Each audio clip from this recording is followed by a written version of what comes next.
Wake up, babe. The quote unquote rich are getting paid to tell you to throw your life away. So, this video is about the underlying cost of all of the Super Bowl ads and all of the flashing lights and blah blah blah. That people really lost the point of what's happening during the Super Bowl. And I just want to talk about all of the different aspects that were a part of the problems surrounding this bread and circus show. So, if you don't know what I meant by the bread and circus and the exploitation part, sports has a modern day bread and circus theme. So the Roman Empire actually, when it was invented, they used gladiator games and free food sometimes to keep the citizens distracted from political corporation and inequality. And today it's that same playbook, because basically if you're focusing on the football game so much, you're not thinking about how the price of your bread is going up basically quarterly as well, and how people are, even the shrinkflation, they're profiting off of that. So it's basically the same playbook. Like I've said, the fact that they're trying to keep people focused on games, teams, and entertainment so that they don't organize around any real issues. And we're passionately debating about trades and stats and celebrities who really don't matter, while wealth inequality hits record levels and our communities lack resources. And pets have become the thing that we're allowed to care about, while systematic oppression continues unchallenged. Not to mention all of the thousands of pages of what was called a conspiracy theory for so long, actually, being actually proven, and being concerned with the fake elite in the wrong way. And seeing them actually look at us as unworthy and all of that, when they actually prey upon us and we are the reason for their very existence, it's actually pretty crazy.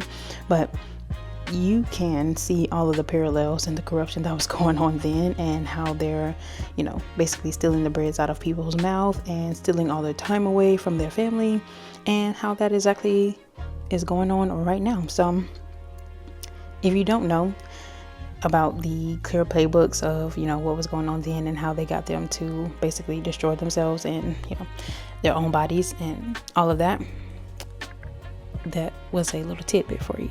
But moving on to another major issue.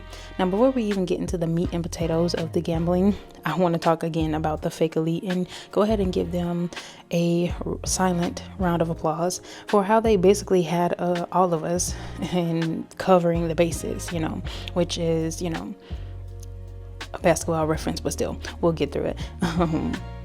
Talking about how they had something for every race. So if you were in the Latinx section, you were thinking about the symbolism of the halftime show. If you were in the dramified folks section, they had the Cardi B, all the other baby mamas, and the Stefan Diggs drama for you. For the classy black folks section, y'all had the Coco Jones reenacting the Whitney Houston moment. And of course, that went towards some of the older people who are stuck in the mindset of, I don't want to grow up even though I'm a big kid now. And for the men trapped in the patriarchy section, they basically were, that's the smothering section of, oh, well, I don't have to worry about the real problems. All I have to worry about is, the game and the basically glorification of the violence. Now, I will admit, for the rest of this video, I am very biased. I grew up in the South where football is very big, and I hate it actually, very partly because when I grew up, the teams kind of warring back and forth. It just always, mind you, my family is many people who goes for the Auburn team, the many teams who go for the Alabama team. So it was always a division, arguing back and forth, and I just never got the point of the game. I just didn't care for it, and I always hated people arguing and fussing about something that seemed so trivial to me. It was just stupid. So that's me uncovering my biases. So before you even think, oh, well, you just hate football and blah blah blah, yes, I'm gonna go ahead and admit that. So, but as I mentioned, and we'll spend on this is more than just a game. It's quite literally wealth extraction, a nationwide destruction, and a normalization of violence to extreme proportions. So My first thought here is on the gambling industry and how that is the wealth extraction by design. So sports betting apps have become very accessible, like 24/7 right now from your phone. And poor and working class people, yes, even those that I know, because like I said, they were the ones arguing over the games. They are the people who are being encouraged to gamble away money that they don't have. And all of these are on outcomes that they can't control. And it's more likely controlled by, the rich owners of the apps, the app developers, and the casino operators who have their hands firmly planted in this industry of sports gambling as well. And they're now funneling wealth from communities that can least afford to lose it to these same people, these people who have had their foot in these communities for so long. And it's a very predatory way of having capitalism dressed up as entertainment, because these billionaires are getting richer off people chasing a win that they'll never statistically actually get. You may get the small wins, but the one that they're actually chasing, statistically not gonna happen. So my next thought here is on the marketing that is targeting our communities specifically.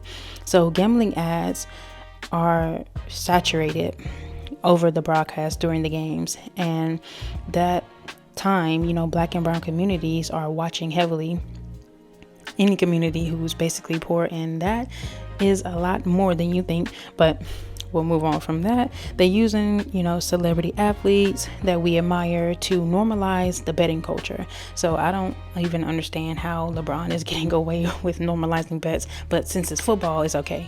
Even though, in the same apps, you're betting on basketball and football, aren't you? So how is that really getting through? I'm not sure. But I guess that's for the future case that people will have on these apps.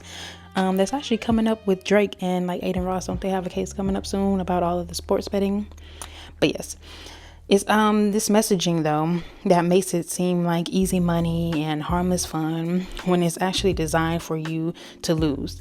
And just like liquor stores and predatory lenders and these companies that set up shop where financial literacy is at its lowest and desperation is at its highest, like how you see, I literally saw this when I went to Stone Mountain, the gas station that had a slot machine right there in the gas station. I'm thinking, who would even play this, and why is it necessary, and why do they think that they'll win? But it's always an addiction, which that's the next thought that I'm going to present to you, is that addiction pipeline is very intentional. So these apps use the same psychological tactics as slot machines, and these are considered the intermittent rewards that you get, the near misses, the free bets that hook you. Sports betting addiction is rising rapidly among young men especially, and families are being destroyed by gambling the same way that they were by other addictions. And of course, who is always a target for that? I don't need to bring up the crack epidemic, do I? And how Black and brown people were the center target for that. And when that all went to shambles, they were the communities left destroyed, and with even less wealth and even less of just community and the convivial spirit than before. It's tragic. If you've ever seen The Wire or The Corner, you know what I mean. The neighborhood that you had before is not the same once you've been riddled with addiction. So all of these things to say that is the normalization of this is putting a little something on the game, is hiding the fact that gambling addiction actually ruins people's lives. So is definitely my next thought here is keeping us focused on spectacle instead of power. So while we're arguing about referees and outcomes, we're not organizing around things that really matter for your future, which is wages, housing, healthcare, education, or the emotional energy that we pour into these, these bets on sports and all of that could be redirected toward building your community power. And these billionaire team owners and league people, or anybody in the league, is basically profiting off of these people and these players' bodies which is actually being destroyed along with the, fans' morales as well. So all of these wallets are being emptied, and this is by design, not just to mention like the amount that it takes to go to the game, but obviously once you're there, you're getting ads everywhere on the field and on the TV about how it's not enough that you bought a jumbo screen just to watch the game. It's not enough how you bought a lot of food to feed you and the people that you invited over. No, they want you to invest even more. It's quite disgusting, and it keeps the masses entertained and distracted so that they don't challenge the system in any meaningful way. So another thing here, another one of my thoughts is about Super Bowl Sunday and the domestic violence. Domestic violence of abuses are reporting spikes significantly on Super Bowl Sunday. It has always been a thing. It's something that hospitals are prepared for, and no wonder, especially with the game like football and the major sporting events. But it's the combination of alcohol, gambling losses, and heightened emotions, and overall just toxic masculinity everywhere that is creating a dangerous environment. So women and children pay the price for these men's inability to regulate their emotions around a game. And we celebrate this day as harmless and fun while ignoring that emergency rooms and domestic violence hotlines and centers and things of that nature are seeing increased traffic. And of course they know this. Hell, even Roku had a ad that like could also heighten someone's anger by making you think like someone's messing with the TV, and like had put in on a romantic movie or something like that and kind of stopping it up, which is odd that they think that type of thing is funny when it can actually cause somebody to lash out at the people who are surrounding them. So getting deeper into this culture of violence that sports promotes, I want to say this, like this is from very young. They're taught to, hit hard, hit fast, and, actually hurt people. These young men are, and then they're actually being rewarded when they're walking off the field and good jobs and pats of that nature, which football especially, and not just, any other sports, which they dominate all of these areas, but football especially glorifies physical domination and aggression.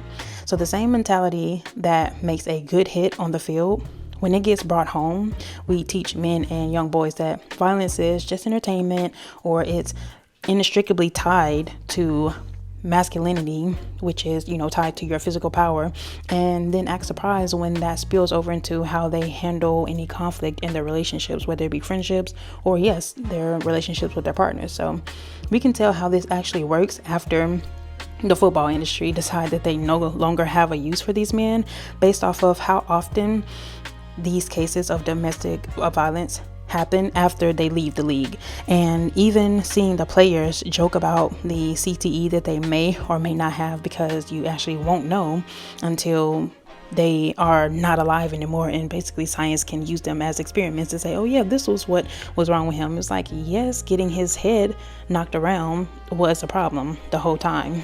Who would have thought? Maybe all the people who have studied this and researched it, or the people who have looked at statistics, but I guess let's just leave that up to, well, after they're dead, we'll study it, because that's the whole problem, right?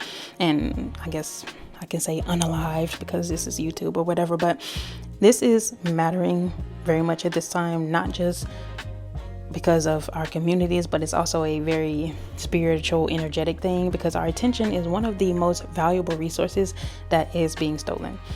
And we are more invested in teams than our own community's well-being, our own other people's well-being. Even if you're not necessarily in community with some of these football players, because you'll never meet them and don't know them at all, it's still another human person who shouldn't have to do that in order to be one of the highest paid people in society, which is kind of a telltale sign about the bread and circus thing, because it's like, of course, one of the most highest well people are not the people who are, mind you, in a backward society.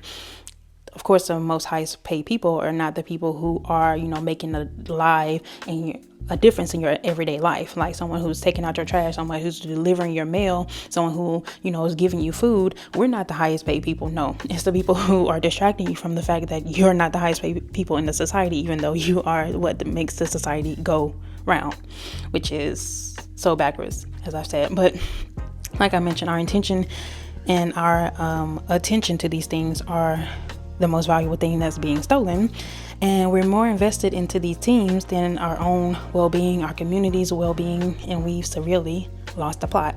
So the enemy is using entertainment to keep us asleep and to steal our purpose and our power.